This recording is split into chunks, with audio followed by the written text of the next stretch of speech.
I found 10 movies where the original director didn't even want their name on the finished product. Some walked off the set, others tried to bury the film forever. One director even made a whole movie about the fake name Hollywood uses when a director quits, and that movie was so bad he used the fake name himself.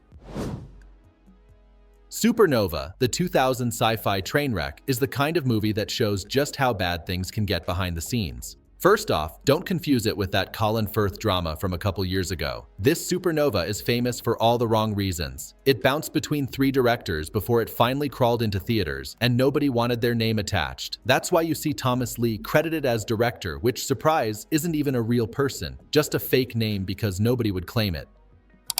Walter Hill, who did The Warriors and 48 Hours, shot most of the film. He had to deal with a busted budget from the start. The android effects look ridiculous, and the producers kept making calls that make zero sense, like showing test audiences an unfinished cut with no special effects. Hill just got sick of the whole mess, walked away, and wouldn't come back. The studio dragged in Jack Shoulder and even Francis Ford Coppola to try and fix what was left, but at that point, there wasn't anything left to save. Long before Noah Baumbach became that guy for family drama, he rounded up a bunch of friends, including Justine Bateman, Peter Bogdanovich, and himself, to shoot a Gen X comedy called Highball. The whole movie is basically 3 Brooklyn parties over a year, shot in less than a week, and it shows. Nobody had any money, nobody had time, and Baumbach basically lost all interest once filming was done. He wanted the project buried. But 5 years later, a DVD release popped up anyway, with Baumbach's name nowhere in sight. Instead, they credited it to Ernie Fusco, another made-up director. Baumbach never wanted Highball out in the world, and honestly, it's easy to see why. Catchfire is a witness protection thriller from 1990, but most people remember it for the drama behind the camera more than anything on screen. Dennis Hopper directed and starred. Jodie Foster was the lead, and it was a mess from the start. Foster and Hopper clashed so hard that she actually convinced Meryl Streep, who Hopper wanted for his next movie, to never work with him. That tells you everything.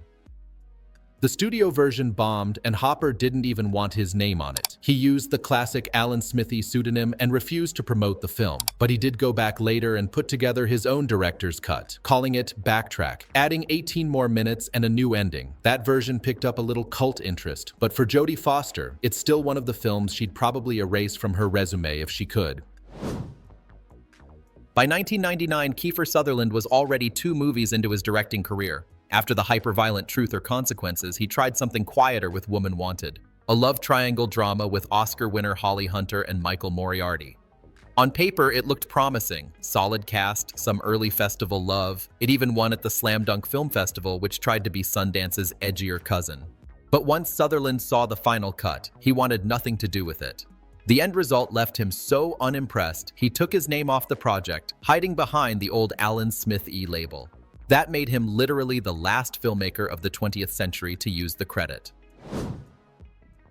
Just 2 years earlier, the whole Smithee game basically got roasted by Hollywood itself. Arthur Hiller made a mockumentary called An Alan Smithee Film, Burn Hollywood Burn, a movie about a director so desperate to hide from a disaster that he tries to use the Alan Smithee name, only to discover his own name is Alan Smithee. Eric Idle starred as the unlucky filmmaker. The irony is that the production itself went so far off the rails that Arthur Hiller pulled the real-life Smithee move, taking his own name off the movie. The film crawled into theaters, made less than $60,000, and critics annihilated it.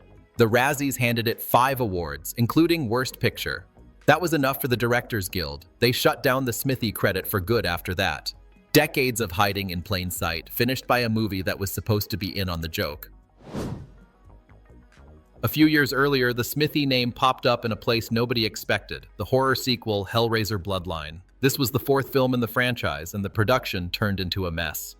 Kevin Yagher, known more for his special effects work, was hired to direct. He had a big, weird vision for Pinhead in space, a storyline that was already risky. Then Miramax got nervous after early screenings. They wanted more Pinhead, a happier ending, and less of the bleak, nihilistic tone Yagher had planned. After battling endless studio notes, Yagher walked away, done with directing. Joe Chappelle was brought in to patch things together, but nobody wanted their name on what came out. So once again, Alan Smithee took the blame for a film that just never had a chance. Accidental Love has to be one of the most cursed productions of the 2000s. The movie started out as Nailed, back when quirky rom-coms were actually making money. Jessica Biel and Jake Gyllenhaal signed on. David O. Russell was directing. On paper, this was the kind of thing that should have been an easy win.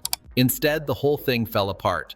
The production stopped and started so many times, 14 separate shutdowns, nobody knew if it would ever finish. Russell eventually walked off, not because of creative differences, but over a pay dispute between his two producers and Capitol Films. After that, the movie just sat on a shelf for 5 years, unfinished and unwanted. It only saw the light of day when a new studio came in and rushed it out in 2015, desperate to cash in on Russell's American Hustle Oscar run.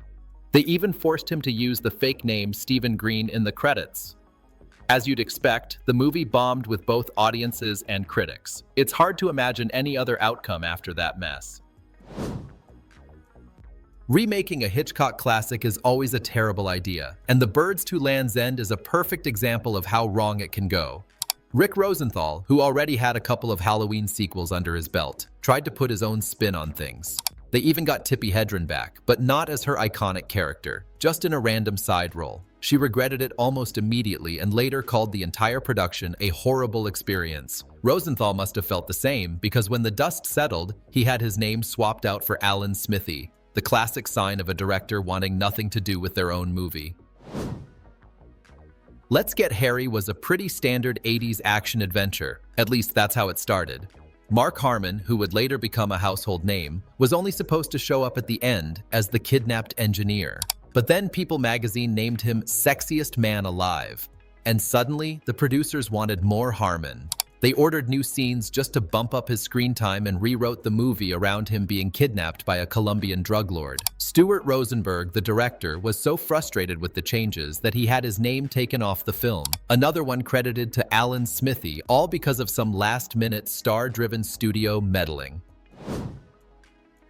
The Maniac cop franchise already had a cult following, but by the third film, everything went off the rails. William Lustig had directed the first 2 movies without much trouble. Then a Japanese distributor started interfering with Part 3. They demanded Robert Davi come back as the lead, even though Lustig's script was built around a black detective. Lustig fought back, cutting every scene with the new lead and ending up with less than an hour of usable footage. He bailed on the project and a producer finished it. That's why Maniac Cop 3 is padded out with filler that makes no sense, and why Alan Smithee is in the credits when the movie finally limped into release. The series never recovered.